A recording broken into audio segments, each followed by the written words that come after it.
रूस और यूक्रेन काफी सारी मिन्नतों के बाद अमेरिका की, ट्रंप की, अब भी एक दूसरे के आमने सामने खड़े हैं। ट्रंप ने सत्ता में वापस आने के बाद बहुत कोशिशें की, बहुत प्रयास किए कि यूक्रेन मान जाए, रूस मान जाए। पुतिन से फोन पर कई दफा बातचीत की, यूक्रेन के राष्ट्रपति के साथ मिलकर बातचीत की, जेलेंस्की के साथ की वो मान जाएं, लेकिन दोनों मानने को तैयार नहीं है। और इस बीच 3 साल हो गए हैं इस युद्ध को, लेकिन ये युद्ध जस का तस अब भी वैसे का वैसे ही बना हुआ है। कोई भी पीछे हटने को तैयार नहीं है, ना जेलेंस्की पीछे हटने को तैयार है और ना ही पुतिन हार मानने के लिए तैयार है। इसीलिए ये युद्ध अब भी उसी तरीके से, उसी ढर्रे पर सीधे सीधे चलता आ रहा है। हाल ही में आपको याद होगा, जेलेंस्की की ओर से एक इंटरव्यू दिया गया था। इस इंटरव्यू को जब वो दे रहे थे तो दो भविष्यवाणियां उन्होंने की थी, पुतिन को लेकर और युद्ध को लेकर। पुतिन को लेकर यह भविष्यवाणी थी जिसके बाद पूरी दुनिया चौंक गई थी। उन्होंने ये कहा था कि पुतिन जल्द ही मर जाएंगे, और फिर वो कहते हैं जल्द ही युद्ध भी समाप्त हो जाएगा। इन दो भविष्यवाणियों के बाद पूरी दुनिया हैरत में थी, आखिर उन्होंने ऐसा कहा क्यों? क्या कोई साजिश जेलेंस्की रच रहे हैं पुतिन के खिलाफ जिससे पुतिन को नुकसान पहुंचे, या उनकी सेना कोई बड़ी साजिश यहां पर रच रही है कि ताकि पुतिन का, रूस का ही खात्मा हो जाए? इसको लेकर कई सारी अटकलें यहां पर लगने लगी थी, और अब जो खबर सामने आई है मॉस्को से, वो सबको हैरान कर दे रही है। और उस घटना को यहां से जोड़ा जा रहा है जेलेंस्की के इसी बयान से, जो उन्होंने पुतिन को लेकर कहा, इस युद्ध को लेकर कहा कि पुतिन जल्द ही मर जाएंगे और युद्ध खत्म हो जाएगा। आपको बता दें, पुतिन की एक सरकारी गाड़ी में बड़ा ब्लास्ट हुआ है, एक बड़ा धमाका उसमें हुआ। अचानक से आग लग गई, इंजन में आग लगी और धीरे धीरे पूरी गाड़ी में ये पूरा ब्लास्ट हो गया। 2 करोड़ की ये लग्जरी गाड़ी थी जिसमें पुतिन सफर किया करते थे, उनकी सरकारी कार का ये हिस्सा थी।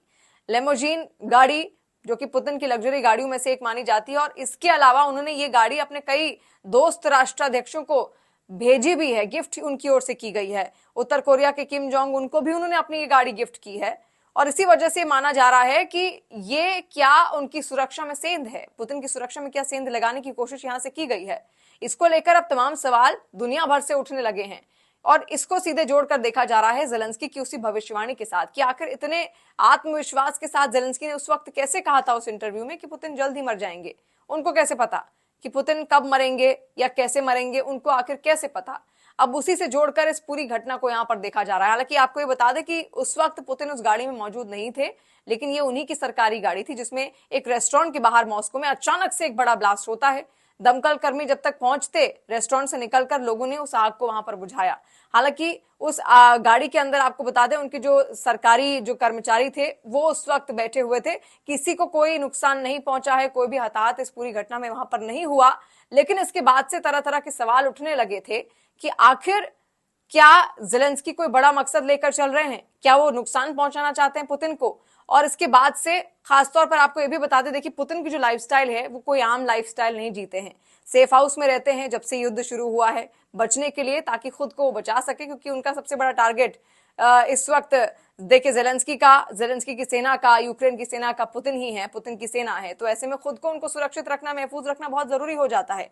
ऐसे में वो सेफ हाउस में रहते हैं, और जो खाना भी उनका है वो भी टेस्ट करके खाया जाता है, यानी उससे पहले कोई और टेस्ट करता है, उसके बाद जेलेंस्की उस खाने को चखते हैं। सेफ हाउस में रहकर वो सब कुछ मॉनिटर करते हैं। इसके अलावा हाल ही में एक रिपोर्ट ये भी निकलकर सामने आई थी कि उन्होंने अपने ही जो सुरक्षा कर्मी थे उनकी चेकिंग करवाई थी, उनके फोन्स की चेकिंग करवाई थी, क्योंकि उनके सुरक्षा कर्मी ये भी कह रहे थे कि उनको खुद ही अपने ही सुरक्षा कर्मियों पर, अपने ही कर्मचारियों पर पूरा भरोसा नहीं होता।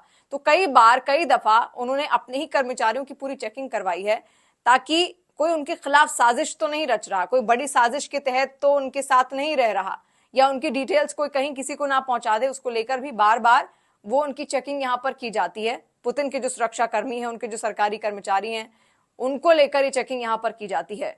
तो ऐसी बहुत सारी रिपोर्ट्स निकलकर सामने आई। अब जब ये आग यहां पर लगी है उनकी गाड़ी में, उनकी लग्जरी कार में, जिसको मजबूती के लिए जाना जाता था, जिसमें पुतिन अक्सर सफर करना पसंद करते थे, एक लेमोजीन गाड़ी नहीं बल्कि उनके पास बहुत सारी ऐसी गाड़ियां हैं, और कई राष्ट्राध्यक्षों को, जैसे मैंने पहले जिक्र भी किया, वो गिफ्ट भी कर चुके हैं। उसमें जब आग लग जाती है तो ये जो पूरी खबर है वो आग की तरह ही पूरे विश्व में फैल जाती है। इसको लेकर चर्चाएं शुरू हो जाती कि आखिर इतनी मजबूत गाड़ी में ये आग लगी कैसे, क्या कोई पुतिन को नुकसान पहुंचाना चाहता था? अब ये जो पुतिन को नुकसान पहुंचाना चाहता है ये कहां से है? क्या ये यूक्रेन की तरफ से कोई साजिश रची जा रही है, जेलेंस्की की ओर से कोई साजिश रची जा रही है, यूक्रेन की सेना की ओर से कोई साजिश रची जा रही है, या फिर पुतिन के घर के अंदर ही कोई ऐसा है जो घर का भेदी है, जो पुतिन के खिलाफ साजिश रचना चाहता है और पुतिन को सत्ता से बेदखल करना चाहता है? आपको क्या लगता है, क्या कारण हो सकते हैं पुतिन की इस गाड़ी को टारगेट करने के? क्या वाकई इसको टारगेट किया गया, या इसको कोई घटना ही हम यहां पर कहें? क्या कहना चाहिए इसे? आप कमेंट सेक्शन के जरिए अपना फीडबैक हम तक जरूर